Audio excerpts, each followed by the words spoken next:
Hi friends, காலை வணக்கம். இன்றைக்கி ஒரு சூப்பர் வீடியோவோட அதோட நிறைய டிப்ஸோடையே வந்திருக்கேன். காலையிலேயே டிஃபனோட சமையலையும் முடிச்சாச்சு. நிறைய யூஸ்ஃபுல்லான டிப்ஸ் சொல்லியிருக்கேன். கடைசி வரைக்கும் பாருங்கள். மறக்காமல் சப்ஸ்கிரைப் பண்ணுங்கள், லைக் பண்ணுங்கள், ஷேர் பண்ணுங்கள், கமெண்ட்ஸ் அனுப்புங்க. தேங்காய் அரைக்கும் போது இதுமாரி கொஞ்சமாக புளி சேர்த்து அரைச்சிட்டு நம்ம இந்த கூட்டெல்லாம் வைப்போம் பாருங்கள், அதில் சேர்த்துட்டோன்னா கூட்டுக்கு சீக்கிரமாக வீணாகாது. காலையில் கொஞ்சம் லேட்டாக எழுந்திரிச்சதுனா குக்கர்லேயே எல்லா பொருளையும் போட்டு வேக வச்சு எடுத்துக்க போகிறேன். கத்திரிக்காய், பரங்கிக்காய், பூசணிக்காய், கேரட்டு, மிளகாத்தூள், உப்பு, மஞ்சத்தூள், பெருங்காயம் எல்லாத்தையும் போட்டு வேக வச்சாச்சு. இன்னைக்கு காலிஃப்ளவர் 65 செய்ய போகிறேன். இட்லி ஒரு பக்கம் ஊற்றி வச்சுருக்கேன், சோறு ஒரு பக்கம் வெந்துக்கிட்டு இருக்குது. காலிஃப்ளவரை தண்ணி நல்லா வடிஞ்ச பிறகு என்னென்ன மசாலா போடணுமோ மாவு போடணுமோ போட்டு மிக்ஸ் பண்ணிக்கணும். பாருங்கள், குழம்பு ரெடி ஆகிடுச்சு. குழம்புக்கு தேவையான புளியை ஊற்றி தாளித்து சேர்த்துக்கலாம். பாருங்கள், எல்லா மசாலாவும் மாவு, மிளகாத்தூள் எல்லாம் போட்டு மிக்ஸ் பண்ணி எடுத்து வச்சுருக்கேன்.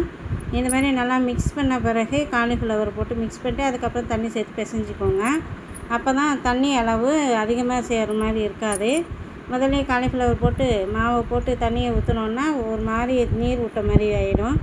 பாருங்கள், குழம்பு ரெடி பண்ணி தனியாக எடுத்து வச்சுக்கலாம். இப்போ காலிஃப்ளவர் போட்டுக்கலாம். கையை தண்ணியில் நனைச்சிட்டு காலிஃப்ளவரை தனித்தனியாக பிரித்து போட்டுக்கலாம். தண்ணியில் கை நனைச்சிட்டு காலிஃப்ளவர் இந்த மாதிரி போட்டிங்கன்னா உதிரியாக வந்துடும். எண்ணெய் காஞ்ச உடனே கொஞ்சம் கருவேப்பிலையை போட்டுட்டு அதுக்கப்புறம் காலிஃப்ளவரை போட்டு பொரித்து எடுத்துக்கோங்க. நல்லா வாசனையாகவும் இருக்கும். காலிஃப்ளவரை போட்டு எடுத்தாச்சு. அடுத்தது பேக் பண்ணிடலாம். பாப்பாவுக்கு சாம்பார் சாதம், காலிஃப்ளவரு, சாப்பாடு எடுத்து வச்சேன். தயிரும் தனியாக எடுத்து வச்சுட்டேன். இதேமாரி தான் ஹஸ்பண்டுக்கும் எடுத்து வச்சுருக்கேன். தம்பிக்கு சாப்பாடு கிளறி எடுத்து வச்சுட்டு பேக் பண்ணி எடுத்து வச்சுலாம். அதுக்குள்ளார ஒரு டிப்ஸு வீடியோ தான் இப்போ சொல்ல போகிறேன். பால் அடுப்பில் வச்சா நிறைய பேருக்கு இப்போ கொஞ்சம் கண்டுக்காமல் விட்டுட்டானே பொங்கி ஊற்றிடும். அதுக்கு நீங்கள் இந்தமாதிரி பால் கிண்ணத்தெல்லாம் முதல்லையே நெய்யோ வெண்ணெயோ தடவிட்டு பாலை வச்சிங்கன்னா பொங்கி ஊற்றாமல் இருக்கும். இந்த டிப்ஸை நான் ஃபாலோ பண்ணி பார்த்துட்டு தான் உங்களுக்கு நான் அந்த வீடியோவை போடுறேன். நீங்களும் ஃபாலோ பண்ணி பாருங்கள். எப்படி இருந்ததுன்னு கமெண்ட்ஸும் அனுப்புங்க. இந்த ஃபுல் வீடியோ உங்களுக்கு பிடிச்சிருந்ததுன்னா மறக்காமல் சப்ஸ்கிரைப் பண்ணுங்கள், லைக் பண்ணுங்கள், கமெண்ட்ஸ் அனுப்புங்க.